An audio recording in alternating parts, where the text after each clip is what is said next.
to this month's Roundtable, your all-in-one comprehensive view of what's happening across the real estate industry, straight from some of the industry's earliest technology adopters and foremost experts in technology, marketing, brokerage, government policy, capital construction, and cybersecurity. As always, this is a three-part show. Part one, introductions and what's new for each of our Roundtable hosts in their business sector. Part two, sector focus. We'll unpack the biggest month's news and paradigm shifts impacting your business. Still on New Year's from last night. Bear with me. Part three, what does it all mean for your business? How do you outpace your competition and continue to grow? I'm Andreas Senni, founder, Siri Collaborative, brokerage owner, and technology growth strategist for both the nonprofit and for-profit sectors. And joining me this month is none other than Rebecca Carlson, founder and CEO, Carlson Integrated, past president of Nightcar, brokerage owner, syndication raiser, all things to all people. Becca, awesome to have you back in 2026. Happy New Year. Happy New Year. That's right. It's our 101st episode, 6,100 tune-ins and downloads monthly. We're kicking, I don't know, I can curse, we're not on TV. I won't curse. We are doing incredibly well. And back with us again, none other than Chris Abel, Vice President, Associated Builders and Contractors of Connecticut, board member of SMPS, which is the Society for Marketing Professional Services. That is a lot. That is to say, we've got marketing, we've got construction, we've got brokerage. And Chris, you're actually to my right tonight. So what's the latest and greatest in your side of the world? Well, Happy New Year, everyone. It's good to be back. Excited to be back. Looking forward to 2026. Latest and greatest is basically everything going on in 2026 in the construction industry and what to expect. There's a lot to unpack there, so we'll talk about it as the show kind of goes on. But other than that, it's just kind of looking out, seeing how many people I could help out for 2026, and kind of hopefully start with myself a little bit, get myself back in the loop with a few things that I've been kind of trying to do last year, and it pushes into the next year. Everyone gets very excited about the new year. And I totally get that. And I love it. But at the same time, it's like, it's a day into another day. There's just a digit at the end of that year that changes. Nothing magical is going to happen. I think we all learned that probably by the time we were in our early to mid 20s, that New Year's Eve to New Year's Day doesn't change a whole heck of a lot unless we decide to do it. So, well, avoid big, I'm going to do X. Go with small bites, and that's the way to work it. I'll have this question for you, Chris. What's the biggest lesson you learned in 2025? Biggest lesson learned in 2025 was not to try to predict the unpredictable. All right. It's kind of a wide open thing, but I see a lot of people in my industry trying to do that repeatedly, and it hurt their businesses. And a lot of the ones who were just prepared rather than try to predict and come up with something that wasn't actually a reality, those were the ones that kind of, were able to strive and get their projects done and get them done as close to the time as possible and all that type of stuff. So just trying to lay in the pocket, find the pocket, lay in my pocket, and kind of find my strategic lane like I always like to do, figure out what the goal is, and then just make adjustments slowly and methodically, as opposed to trying to predict exactly what is going to happen the whole year. Just focusing on that end of the year goal or end of the month goal or end of the week goal. So it's a lot easier intentional instead of reacting day to day. Yeah. I saw a quote, some sort of quote. What was it yesterday? I'm going to see if I can pull it up. And I really, it was something that I really liked. I will find it by the time this show is over. It's about being ready, but I will find it. And it really kind of hit home as to, here it is. Ready is not a feeling. Ready is a decision. Love it. And I very seldom save quotes anymore, because I would fill every possible method Ready not being a feeling, but a decision is kind of what I'm gearing towards. I love it. All right. Becca, biggest lesson learned in 2025, and what's the latest and greatest as you head into 2026? Happy New Year. Thanks for starting with like some nice softballs like this. Easy. So when I think about kind of that greatest lesson learned in 2025 versus, prior years, and I think that there have been a handful of them that have come through from a tactical standpoint. It's that importance of stickiness and relationship in driving revenue. And I think all of us as business owners and business professionals sometimes take a little bit of a short sight for that. We feel like things are transactional, so we assume they really are transactional. I don't think that may actually be the case. People still do business with people they know, like, and trust. And we had a little attrition at the beginning of last year. And so when I think about how real relationships that are cultivated when you're not looking at working with clients as a commodity, but you're looking at it as an advisory and something that goes a lot deeper, that tends to be more sticky and it's more real and more authentic. And so as I have carefully analyzed, actually, that's what I do at the end of the year, by the way, is I run tons of numbers and tons of scenarios, and I reflect literally on every single client relationship that we've had. It's how we can build better going from 25 to 26 to really cultivate those relationships and really pour into them with more intentionality than just a transaction. And, I think, Andreas, in your business, you see that all the time because you have repeat customers, right? You have clients that come back because of the experience they had with you even 2 years ago, 3 years ago, 5 years ago. I try to make sure we do multiple deals every year on and on, right? Repeat, reputation, and referral. It's the lifeblood of a commercial broker. Just the other day, Jerry on my team was talking about, we need to focus on repeats. We need to focus programmatically on what we're doing. Wait, that's what we have been doing and it worked. So I will take that moment to say the 2025 lesson I had for my fellow brokers is I was in and out of those luncheons all year, and off and on, some of them were just kind of drop off. They didn't have things closing. They didn't have transactions. And the consistent, or rather the thing we did differently, is we kept our head down and we ignored the news and we ignored the world is falling or the economy is crashing. And we just chipped away on our programmatic outreach and repeat, reputation, referrals. And it worked. We continued to grow. So deepening relationships, which is basically what we've now both said. Let's focus, let's be intentional, and let's go deeper. As far as 2026, I do have to give a statement for Dan Wagner, who couldn't make it tonight. Inland is beyond excited for their new institutional platform, and we cannot wait to have their new president for that group come on and talk on a sector interview. As far as pathways to profitability, I mean, it's simple, guys. Hit ones, twos, and threes. Every client has the opportunity to do multiple business. And to Becca's point, I don't look at every client like, hey, where's my transaction? It's how can I bring you value? And then transactions arise over time. But Chris, you mentioned something about everyone gearing up on the construction side. Are projects up or projects down? Are people fearful? If you stop building it, I can't sell it. So no. Before I touch on that one, another part of that, building those relationships, especially in my side of things, I mean, it's all based off.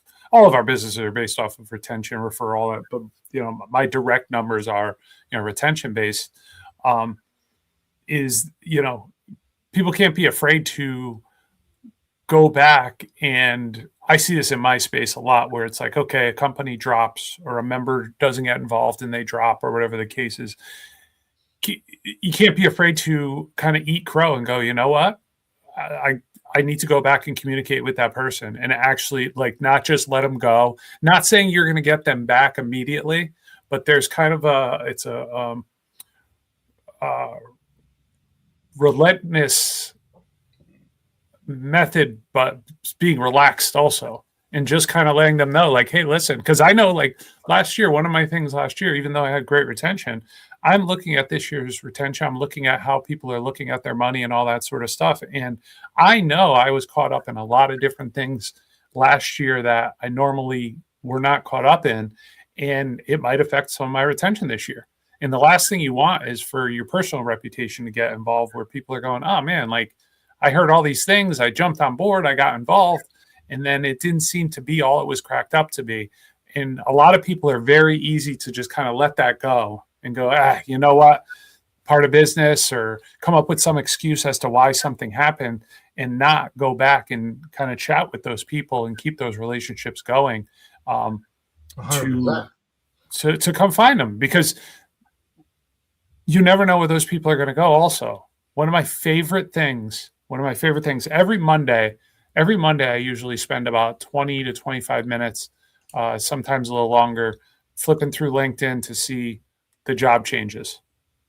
It's just something that I would say since 2022, you almost have to, because there's so many, job changes going on, attrition, all sorts of stuff. I put aside 90 minutes for Monday and another half hour for Tuesday, just in case I get taken away for 90 minutes, the chance of me sitting there for 90 minutes going through LinkedIn. Because every year I look forward to that bittersweet part of going through LinkedIn and seeing everyone do their job announcements and all those job announcements that come at the beginning of the year, because it's either, it's usually congratulations. Sometimes it ends up being a situation where I go, all right, this is an opportunity for me to build more contacts. If my main point of contact for a company leaves, I have an opportunity to double down and keep working with the person that I liked working with and keep supporting them, even if they're not in my industry. Say, hey, I'm still here. You let me know, congratulations. But also realize there's a membership floating out there that company may not even know really anything about. And if they just get an invoice for renewal, or they just sit there and see an accounts payable, say, what is this? You may not be able to get them back, but that's your opportunity to I look at it as an opportunity to build your own personal network again. So you can go in and go, you know what, let me find 3 or 4 more people at that company. So this doesn't, stickiness is huge. I like the term stickiness. I mean, you buy it, just because someone moves doesn't mean you lose the account. Matter of fact, now there may be a 2. It's what you're saying. And reality is most people try to stick to a similar vertical. Yep. So now you'll have 2 other accounts to go after. And why not, right? All you have to do is stay in touch, deepening relationships. To Jonathan Stein, he was incredible at this, right? Network is net worth. Mark, and I'll give a shout out to Marcus Heflin, who's a Bolt coach. The other day, he was talking about core memories and just spending a minute reaching out and saying, hey, remember when? Yeah. Of you. For people you haven't talked to in a long time. Yeah. And how incredibly valuable it is. And around the holidays is when you end up bumping into somebody. You talk about those core memories, or you talk about those, you end up bumping into somebody that or hearing about someone from another friend, or about, oh, remember so-and-so, we went to high school, whatever. It's around the holidays that you seem to hear about those types of things. I was selling something on Marketplace, and I went and I said, meet me at this coffee shop, we'll take care of it. And because I want to grab a coffee anyway. And sure enough, the guy ends up being basically one of my brother's really close friends. And he had no idea. I had no idea. And then we exchanged names, and it's like, this is a guy, he probably saw me when I was in like 1st and 2nd grade, and they were in, 4th or 5th grade, whatever, literally.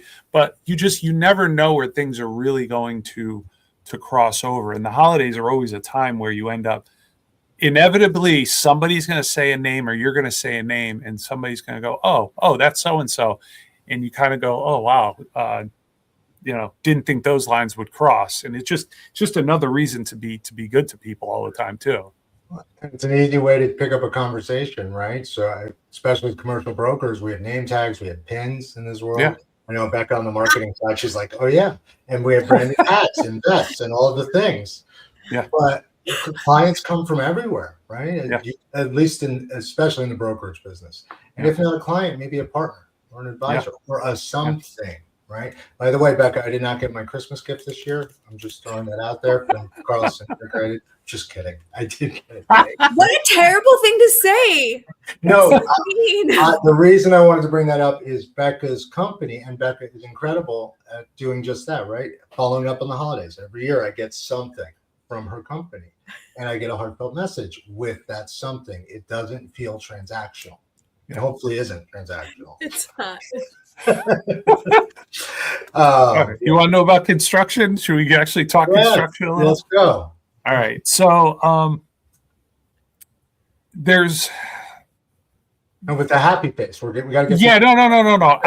Listen, I have a feeling next month is going to be when, and I'm not, and trust me, I have some answers, but or some opinions on stuff. Next month, I'm probably going to have a better idea what people are actually looking at, just because of, again, the way things landed were a little bit strange. But I did have the opportunity before everyone went on break. I think it was the 17th, December 17th. They had the New England Construction Summit. CBIZ did their New England Construction Summit in New Haven. I know, Andres, you've been there before. It was formerly a Markham Construction Summit. And they have a great economist over there, Honorbon speaks all the time. And I didn't get to catch up with him there, but just chatting with different people there. In about a month, I'm probably going to have a pretty good idea of what people's 2026 backlogs really, really did look like coming into this year. Everyone was trying to hammer through a couple different jobs towards the end of the year. And I started to hear rumblings of backlogs not being as full for 2026 as they were for 2025, which I kind of saw that coming. And I kind of had, those were mostly your specialty contractors, mainly because the GC jobs weren't getting lifted off yet. So it starts at one level with the GCs, and then you have your subcontractors. There's also some owner accountability when it comes to the subcontractors to make sure that their estimators are not just kind of saying, hey, we had a great year this year. We're doing really well.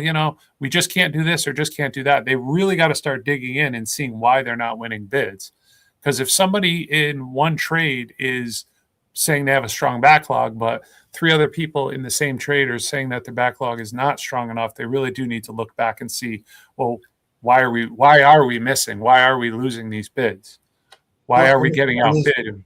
Not just outbid or underbid. There are bids, right? Public and infrastructure work. There's work out there. So why are you losing it? It's not bid. No, you might have to shift to public a little bit more.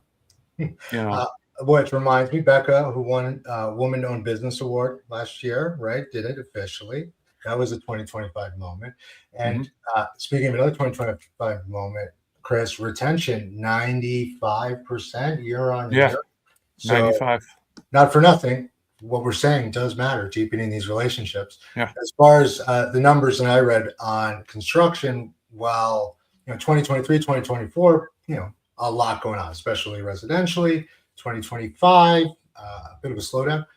2026, yes, costs are higher, but things are moving, right? We still have the largest shift of generational wealth occurring, and that can't stop. It's just going to happen, right? Owners are going to be selling because they need to set their legacy real estate up for the next generation. So last numbers I saw there, outsized growth, non-residential spending rising 1.72% in 2025, which 7% increase outlook on spend, non-residential, which I'm really focusing on. So we're talking about commercial and industrial only. Not to mention AI needs a lot of public facilities, right? A lot of infrastructure. Our grids can't handle it. So there's plenty of outlets to make money. Excited to now have you on next month to hear exactly where your group is making the most and where they're busy. Becca, how about the marketing sector and the capital? In the commercial real estate investment sector, we've had a lot of clients that are ending the year raising significant capital investment funds that are, raising this capital in funds that they are deploying in 2026. So part of that first part of the year will be finalizing those capital raises, and the rest of the year will be deploying that capital. And we're seeing that from clients who are looking at national deployments of capital in the commercial real estate investment arena. We were very pleasantly optimistic looking at this last quarter of 2025 in just the sheer number of clients that have come to us to build out those investment materials so that they can move forward with the next stages of their growth. And transactions are happening.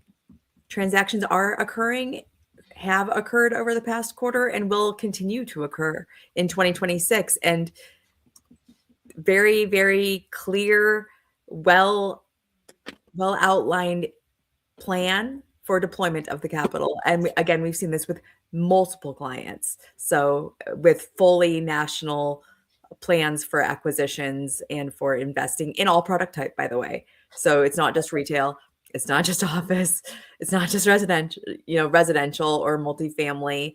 It's not just industrial, it's not just data centers.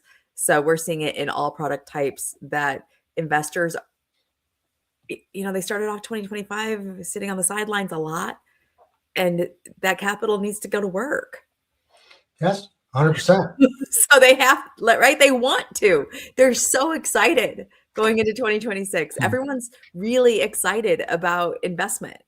Well, you said sheer volume of clients, right? Looking to raise. Are these all existing clients, repeats, or are these new funds? It's both. We have both. So the industry's moving. So roughly, Cushman Wakefield put out a study, 15 to 20% higher global sales volume for 2026 is predicted as prices stabilize, right? You talked about all asset classes, data centers, senior housing, industrial, multifamily is always a good standby, although not where I like to play, and mixed use, right? And as far as offices, prime class A offices, at least here in the Northeast. Otherwise, it's converting it to something else. It's certainly busy. But there's capital available to start those, to really dig into those conversion opportunities. Which is exciting. Pricing's nice and low, right? Like buy low, sell high, buy low. Date the rate, right? Get the property, date the rate. You can always finance out. So you're out there, you're putting packages together, you have all these clients ready to raise, or rather they have raised and now they're deploying. Where are they deploying? Nationwide, Connecticut? Nationwide. I know I have some introductions for you guys to make in Connecticut because I have a number of colleagues that have articulated how excited they are. And I don't know if you're seeing it, but certainly there's some colleagues I have in New York that are excited to be expanding into neighborhoods. Everybody's fleeing New York. You can say it. They're all coming to Connecticut. I was trying to be diplomatic, Andreas. Well, I'm from New York, so I can say that. New York was always going to be best, but living in Connecticut's pretty wonderful. And there are pockets of profitability everywhere, right? You just have to drill down and uncover them, and that's why brokers are here. It's what we do. It's why the top 5 institutions in the country use brokers. That all being said, the rest of them are not the top 5. What can I say? Chris, outside of the construction industry, you're also on the marketing side. You're on the marketing board, as is Backup. Any changes? What's the advice you can give to the audience as far as marketing as we now start 2026? Well, my end, I mean, I am always learning marketing. That's pretty much my whole thing. Is like I'm always learning as I'm kind of going along. It's mostly grassroots stuff that I deal with, and just making sure that my contact with my members and my touches with my members, and again, commending Beck on there. Every year I get the email, greeting card digitally, greeting card physically. What are we looking at? Those they become something that you expect to see, and when you're actually doing that consistently year over year, it changes things. So I'm trying to put some of my little tricks together in regards to helping market towards my members to make sure they understand, hey, you're not just a check or a credit card. We're still here. We're here to help you, and getting to understand why people should hang on to trade association memberships when they're not completely sure. And it might just be one example or one small thing, taking those small things, taking those examples and utilizing them in the marketing for the association, which is something that at the national level, ABC, I see it a lot, but at our level, we're just now kind of breaching into that. We are in our 50th year this year, so we're going to piggyback on that at ABC Connecticut.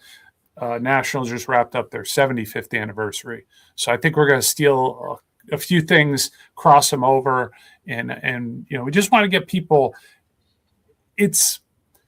Construction is exciting, and construction, the industry has a lot going on, but to the average outside person, when they're driving and they see construction and it's causing traffic, it's not exciting. It's the opposite. And I drive by and I'm like, I don't like seeing in traffic. I can't stand it, but I love to see my members' logos, the porta potty, the construction trailer, the Milwaukee tools, the DeWalt tools, the subcontractors, everything is, our members. So trying to take those situations that I see and those situations that I'm in and using that and pushing that towards more testimonials and marketing material that directly shows what's actually going on and what people are actually paying for. And then I'm watching our members and how they're handling their marketing. And again, it'll be interesting to see, but a lot of them are starting to get into the idea of, listen, we can't just look a certain way now. We can't just kind of go, hey, we do this work and that's fine. We need to make sure that we look the part now, because people are actually paying attention to this more than ever. So the civil contractors that normally don't have any sort of websites or any sort of social media presence are starting to post over the last 8 months. I think I mentioned this about 6 months ago, starting to post more and starting to get in front of the camera and kind of explain what's going on.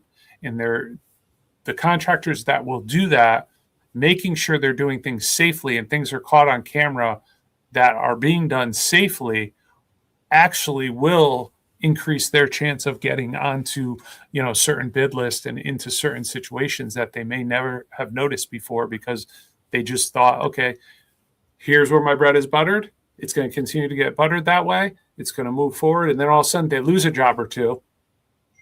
And then they go, all right, well, maybe we're doing something different. And in most cases, I'm seeing a younger BD or marketing person kind of going in and trying as hard as they can to go, come on, let's try one thing different.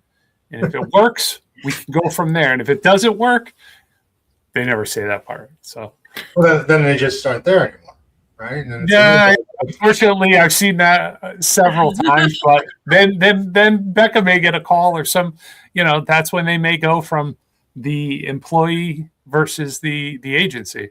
So you should always hire a specialist, right? A brokerage, by definition, is a specialist to help assist marketing. Feel the same way, and construction, and not just your signs, right? When I need something or my team needs something, I call you for the top guy. Yeah, your network is your net worth, and I'll reach out to whatever association or whichever leader can help connect me to the right people at the end of the day. Because yes, marketing is great, but I'm not going to trust my client to a great at. I need more than just pop up on Facebook. Although I will admit, we did sell a property on Facebook Marketplace. It was an industrial condo, 300,000. Nice. Not bad, but you wouldn't believe it. And we put it there because I have marketing people that tell me to do that, Becca and others. Be where your audience is, and I want to thank Becca for getting me on AI as far as marketing, because we're being found there now too. So now we've said too many nice things about you, Becca. Time for you to talk about the rest of us. It was fun as Chris, as you were mentioning around you're learning marketing. I think all of us are learning marketing all of the time. I tell my team regularly that when we embraced careers in marketing, we embrace change, because it's constantly evolving. And it's, to me, the most exciting and frustrating career paths known to humankind, because it is a constant change. It's constantly staying up with what methodologies and tactics and tools, while simultaneously the requirement of understanding how your audience is changing and growing as well. So you're seeing change from on all sides of it. And I think that going into this coming year, and one of the lessons from the prior year in marketing specifically is around that AI and authenticity dance. And I call it a dance because it's not like there are no rules and there are not a lot of guardrails around it, but you using AI for being very, very efficient while recognizing that you still need to somehow get your authentic voice to come through, because a lot of AI generated content is clearly AI generated content, and younger generations have started blocking AI generated content on various platforms, which is hilarious to me. If you talk to Gen Zers, that's a very normal method of operation for them. If they see something as AI generated content, they actually block it intentionally. Is there a way to do that globally, or do I got to do it one by one? I think I'm just curious. That's a very good question. I'm going to have to ask some. You're going to take it and come back next month. Right. Yeah. I'll come back. But anything that they identify, they block. If they see something that they thought was funny on TikTok, but then they look at that profile and it's all AI generated content, they'll block it. Well, because it could be fake, or most likely is completely fake, not just the video. And this is to John Riley. He sent me an article the other day, and it spoke about the term humaneering. Humaneering, which is not a new term. We're just recoining it for another use. And it's the spark between people that AI cannot replicate, right? And yeah, when I get AI and I see AI or something goes into my feed, and I'm like, oh, how wonderful that is. It's my Havanese, right? Or a Havanese. I go, wait, it's fake. But even from a messaging standpoint, if I see content that is clearly, there's like an emoji at the beginning of every line. I think we all know most people don't actually put emojis at the beginning of every line when they're authoring something. We know it's AI, or the long M dashes, right? Like AI has some little tells associated with the content. And so as we get wiser as consumers of content, are we more likely to automatically discredit something that we see as AI generated? Yes. For me, I'm speaking for myself, right? If it's AI generated online, I don't really want to see it. I want real interactions and real stories and real connection with my clients, prospects, friends, and family. Right. Well, so how do we embrace AI wholeheartedly from an operational and from a process standpoint and from an efficiency standpoint while maintaining our authentic voice as brands and as companies and as businesses and business professionals? So this is the dance that I think is really going to continue and may even heat up a little bit here in 2026 as people really start to identify where they stand and where they're going to kind of place their point in what is really a spectrum. Right. Well, so we were at CRECo together in the last year, and we'll be again this year in New York. CRECo is the with largest. Chris this year. What's the date? I'm gonna jot it down. Right. I will get to the date. Coming this year. Available. I'm just gonna show up during that month and hope. And AI was everywhere, right? And not only is AI everywhere, now I'm on my third round of teaching CE classes on AI. And it's amazing how many people are trying to use it, how flowery it can be. So thank you, Becca, for giving me some guardrails early that we implemented to sound like us, right? And basic rules. And I saw just the other day, Microsoft Copilot had an ad about, and it's not commercial, but it's, hey, does my Rudolph work within my HOA guidelines, right? That's a way to use AI. The grunt work is a way to use AI. And I admittedly have AI on the top of our business and at every level. It sits beside us in meetings. It helps us with our phones. It helps us with our emails. But I still, today, and my AI is well trained or better trained than most, it's a day one intern. You have to check it. I would not just let it write for me. It's just not there. And construction's lucky. I think from an AI standpoint, you guys are the least impacted, at least on the ground. The biggest thing, the trend for 2026, obviously, is the continued rise of AI everywhere, but in the industry, that's a huge, probably top 3 or 4 topic for the construction industry. I know a couple months ago I mentioned, you mentioned using it, but letting your voice and your voice as a company come through. That is something that I could see in the construction industry continue to heat up, because there are a lot of people that are in these offices that are using AI to put together their proposals, put together their wording.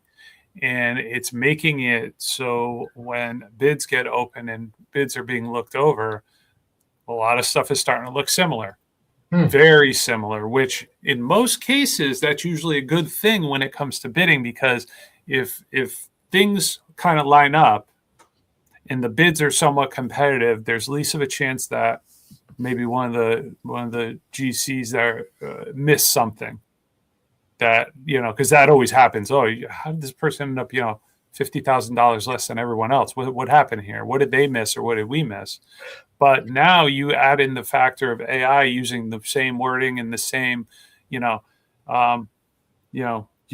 working with us, you're going to be working with a team of blah, blah, blah, blah, blah, blah, blah, blah. And then you open up a next bid and it says, working with us. It's very similar. It's like, all right, well, a lot of the owners want to have that.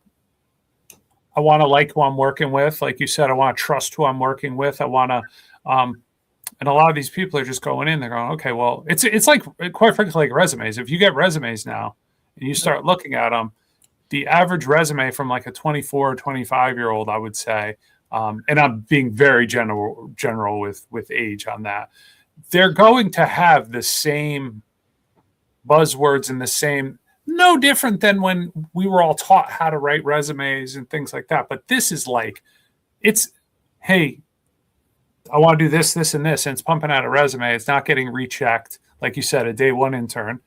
And, you get 12 resumes for a position, and you're like, all right, well, 8 of them are the same, and 4 of them are complete garbage that, I don't know if this person can use it. Stand out, but I get what you're saying. Yeah, like it's, and at this point, people know that resumes are going through scanners a lot of times, so they want to make sure that you can go on it and go use AI to say, hey, what are the best words to use? I mean, so it's become very interesting. I would say the best thing as far as the industry goes, using AI for construction, are the ones that are really focused on using it towards efficiency and safety. Well, those are probably the 2 key ones that you want to get away from predicting the unpredictable. Use it, get best using it where you feel most comfortable, and then knowing that it exists and it's going to continue to exist and rise in every other factor that is part of your company or your industry. Well, I mean, you're bringing up great points, right? At least for me, and the light bulbs are going off, because I did a lot of RFPs in the last 2 years, and I did not use AI, and it was a lot of work. A lot of work. Yeah. And a lot of that work could have been reduced, right? I could have simply used, in theory, I could take my old RFPs and pump them in and say, take this, combine it with this new RFP requirement, and print it out and see what happens. But and I hesitate to do that, but I'll let you know how that works out on the next one. Yeah. More importantly, you touched on a different subject, which is AI is leveling the playing field for a lot of people, not just big companies and like the giant marketing companies. I realized watching TV and all the commercials are all a bit better. Quality's better. They're just more creative. And I sat back and went, you know what? The ideas are now there, and the ability to execute on an idea is now more powerful. So at a lower budget, you still have to have the ideas. But specific to construction, when I get bids on the properties we manage, I get 4 different bids in 4 different formats and 4 different styles. I would love every one of those contractors to run that through and give me that same scope of work, so nothing gets missed. Yeah. Interesting to continue on. But go ahead. Some of the, as far as evening the playing field too, some of the smaller contractors that are still working in the field while working on their business, it does even things out a little bit and speeds it up for them, though. It does give them an opportunity to maybe put together, because I can't even tell you how many times I've had smaller, and I'm talking more about subs at this point, but smaller subcontractors go, I wanted to do this, I wanted to get in this, but this came up or that came up, or, and they miss a deadline, and they have no intention of missing a deadline. They get caught up in, they all tie together, the labor shortage. Labor shortages are still defining every project timeline, which they always have, but really, like, it used to be like, let's go knock out a couple small projects while we still have a few people working on the big one. Then we'll put everyone on the big one, and then now it's like, where do we go? Whose bread do we need to butter? Whose relationship do we need to keep the tightest? Who's going to give us the next big project that's going to keep our lights on? So you do see some of these smaller subcontractors that are actually able to play the game a little more and actually get some more bids in. And maybe they get 2 or 3 more bids in on a Friday afternoon because they dug into a little bit of an AI bag and someone said, hey, listen, I really do want you to bid on this. Are you going to be able to take care of it? And they go, you know what? I'm going to stay up a couple extra hours. I'm going to use Copilot. I'm going to use whatever I need to use. I'm going to get this done. I'm going to get my numbers together. I'm going to and that might be the one job that keeps that backlog, full, or keeps people working.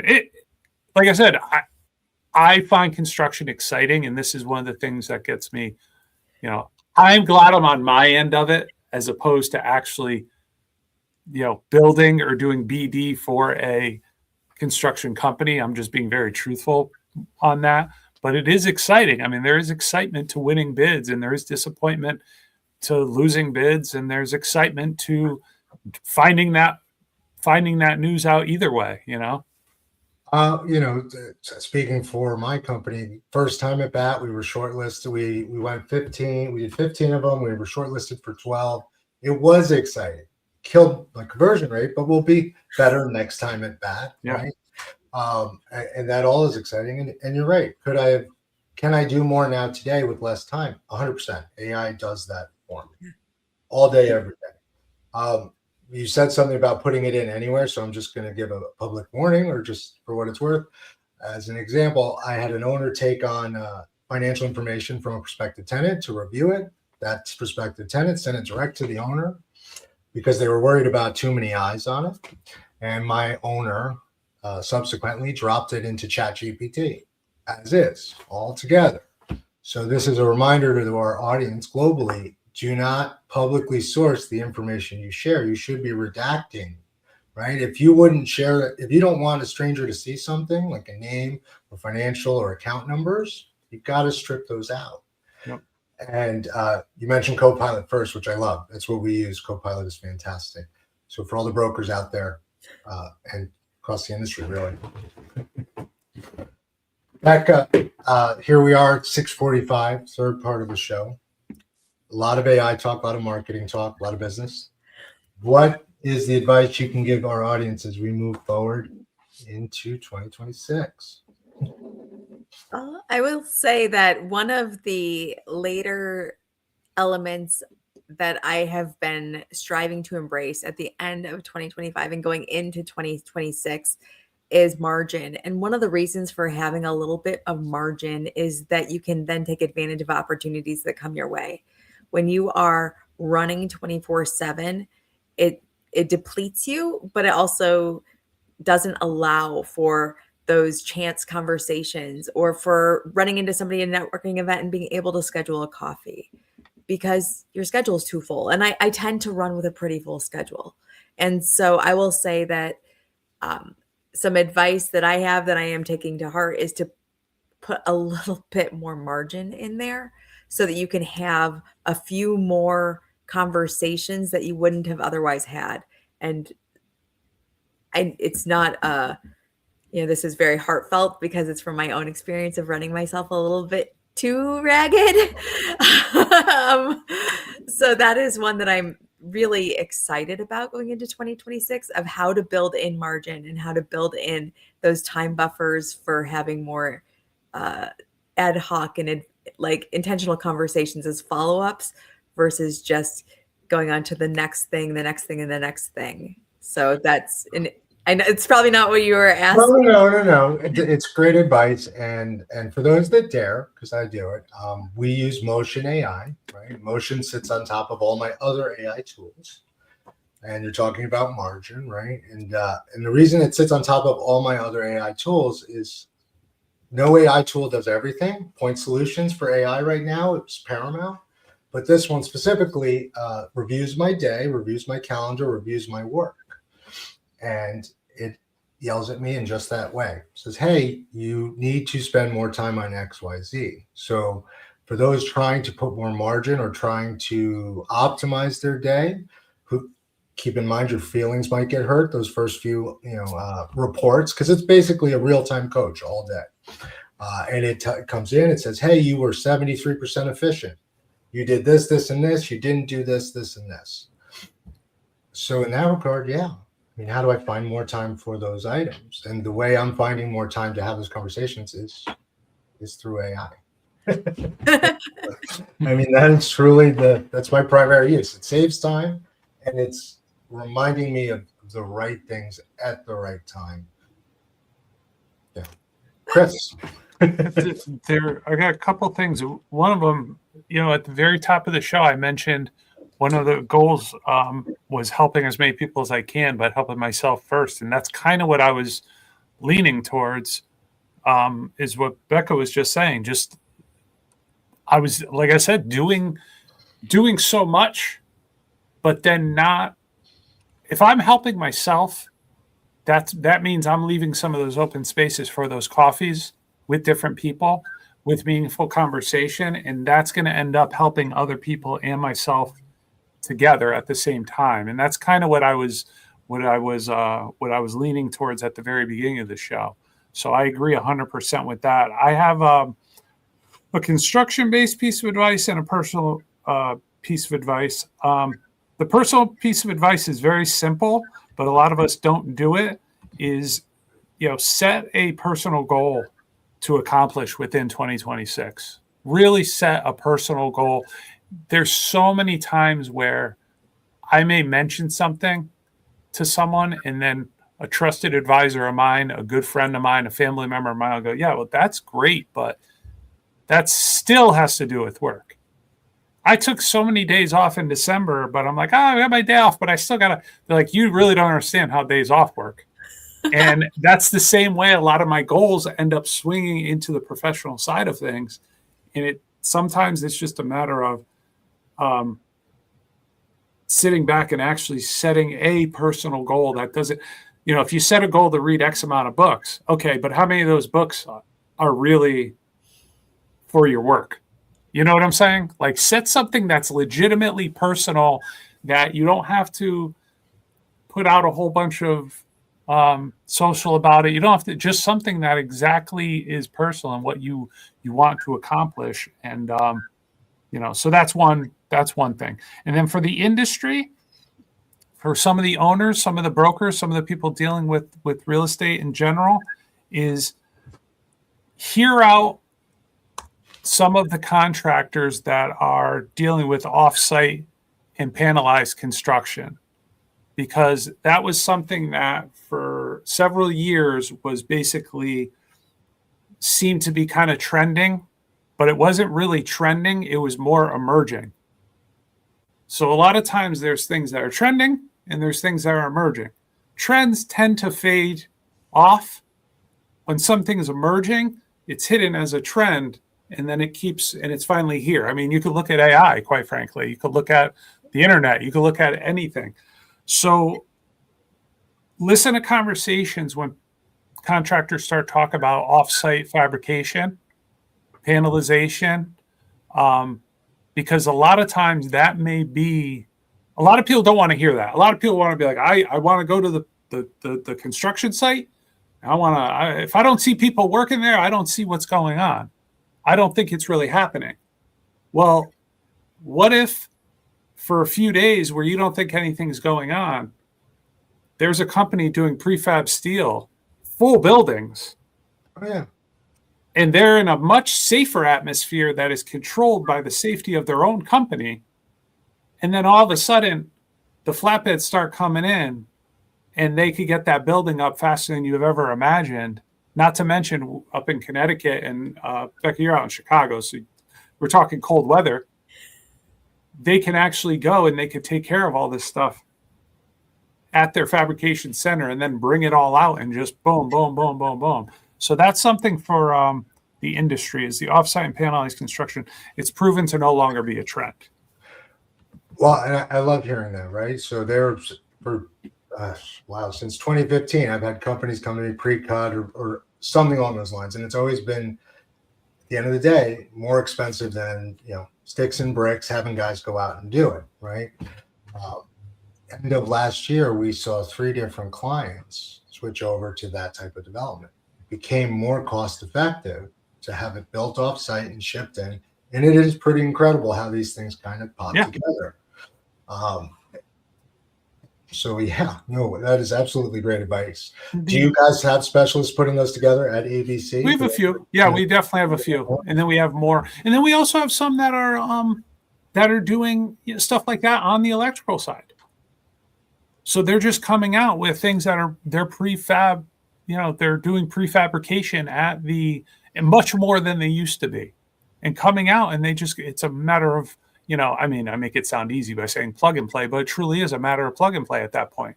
They're coming in, they're not building the box. They're not building these boxes. They're not building these systems, even for HVAC. They're not building them right there on site. They're walking in. It's gotten to a point where there's enough information, enough specs, enough technology where you can actually trust that coming in.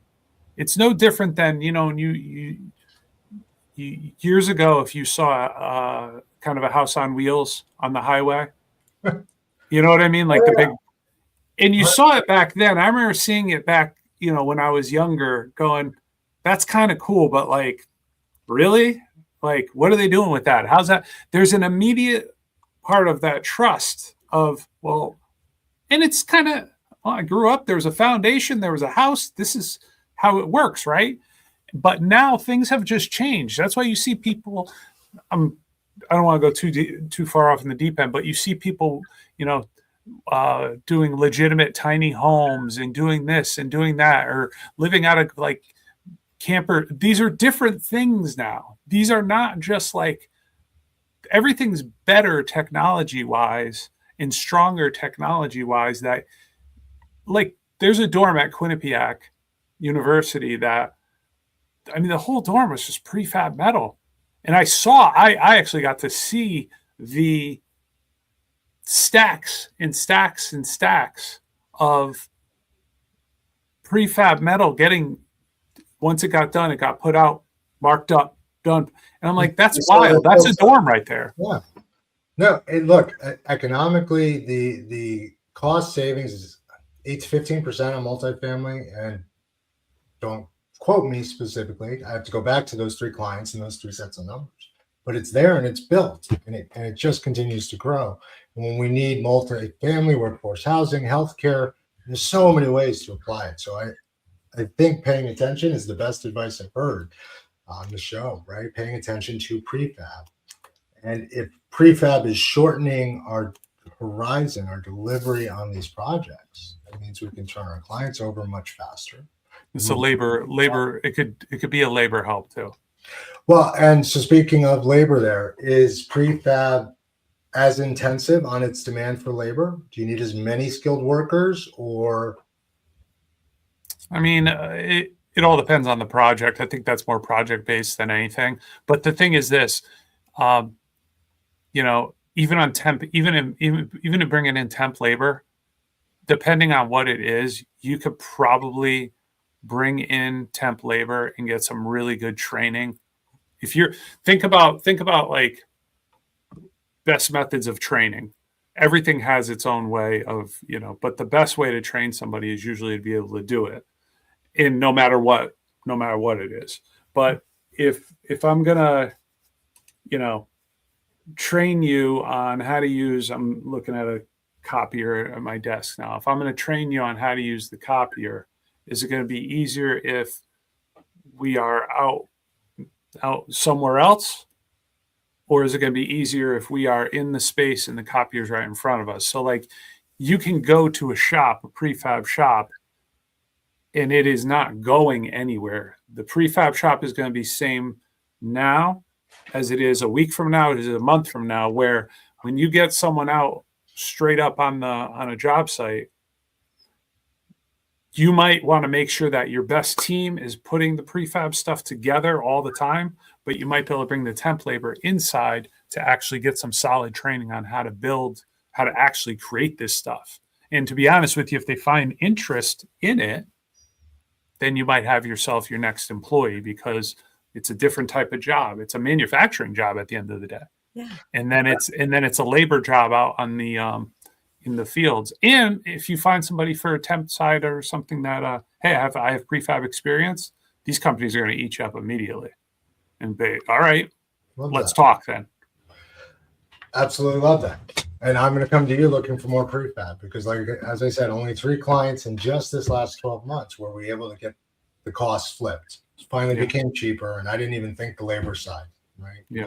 There's a lot of moving parts there, but well, and I'll pivot back to AI briefly. On the prefab and training side, we train by mentoring, right? That's how our brokerage does it. I'm sure that's how Becca did it when she was a broker, and Chris, how you learned, right? And journeyman. I mean, that's mentorship. What excites me, and people have yet to really talk about it on the AI side, and at the same time it's quite terrifying, are the glasses that are recording all day in real time. They have cameras built in, and they're training and teaching. And imagine working 10 different job sites. Hey, did you put in, bolt C in conduit D appropriately, and all of those things? So I think AI will create a lot of efficiency, or at least a trail, a record, something that we can check. And that's exciting on the construction side. Becca, we want to close us out here at 6:57. So Chris, this is fascinating. I could listen to you talk about this all day. And I think it's because when you talked about trending that becomes emerging, we see that concept that's such a concrete example of a concept that really affects every business, every industry. There are things that trend and that become emerging. And it's exciting to be at a phase in business where we get to look at these things, where we get to watch them. We have a little bit of tenure behind us. So we've been able to watch over, decades at this point in my career of what over time has started as a trend and has become emerging. And I think that we're going to see advances, probably expedited advances, because of the application of AI in multiple industries and in multiple sectors. And it's just tremendously exciting. And I am very, very bullish about what 2026 has to offer as business professionals around the world. We have so many opportunities to grow and learn and change, and to chase more than a trend, and instead to chase emergence. Well said. And I'm going to channel Saul here. It takes 10 years for anything to really happen. And we're now, multiple cycles, and modular, it's not a new idea, but it's finally an idea that's producing, and it's one to watch. Once again, I want to thank my co-hosts for everything they do for the industry, for your friendship, partnership. I want to thank our audience for tuning in every month. Please do rate and review us. It really does help. We will continue on our upward trajectory globally, but as of today, we're still 75% here in the US, 12% in the UK, a little bit in Australia, and so on. Check the show notes for links, and I look forward to seeing everyone in February. Thank you, guys. Happy New Year. Thanks for tuning in to the Real Estate Roundtable, powered by CRECo.ai, your source for the latest in real estate and technology. For past episodes, sector interviews, and more great content, follow us on all social media and YouTube at CRE Collaborative. You can also find us anywhere you listen to podcasts. Please like, subscribe, and share. It really does help. Thanks again for tuning in, and we'll see you at the next Real Estate Roundtable.